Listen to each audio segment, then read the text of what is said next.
અમદાવાદમાં એનાલોગ પનીર મુદ્દે નિવેદન સિવિલ સુપ્રિન્ટેન્ડન્ટ રાકેશ જોશીનું નિવેદન સામે આવ્યું છે। એનાલોગ પનીર એ નેચરલ પનીર નથી। એનાલોગ પનીરથી આરોગ્યને તકલીફ થઈ શકે છે। ગેસ, પ્રોટીન, ઉલટી, ઉપકા જેવી તકલીફો થઈ શકે। લાંબા સમય સુધી એનાલોગ પનીરનું સેવન કરવું સ્વાસ્થ્ય માટે હાનિકારક। એનાલોગ પનીરમાં પ્રોપર પ્રોટીન હોતા નથી, ત્યારે આમાં ફેટનું કન્ટેન્ટ પણ ડિફરન્ટ હોય છે। નકલી પનીરનું કન્ટેન્ટ લાંબા ગાળે નુકસાનકારક, ભવિષ્યમાં રોગો થવાની શક્યતા પણ વધુ થઈ જાય છે। ડાયાબિટીસ, હૃદયના રોગ જેવી બીમારીઓની શક્યતા એનાલોગ પનીર બંધ થતા સ્વાસ્થ્યને થતું નુકસાન અટકશે।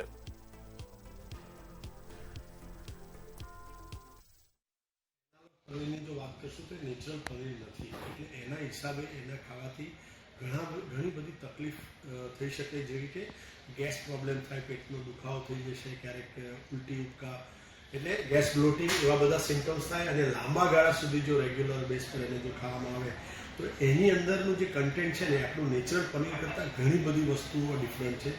એની અંદર પ્રોપર પ્રોટીન્સ ન હોય, એની અંદર કેલ્શિયમ જે પ્રમાણે આપણા નેચરલ મિલ્કમાંથી જે પનીર બને એ પ્રમાણેનું ના હોય।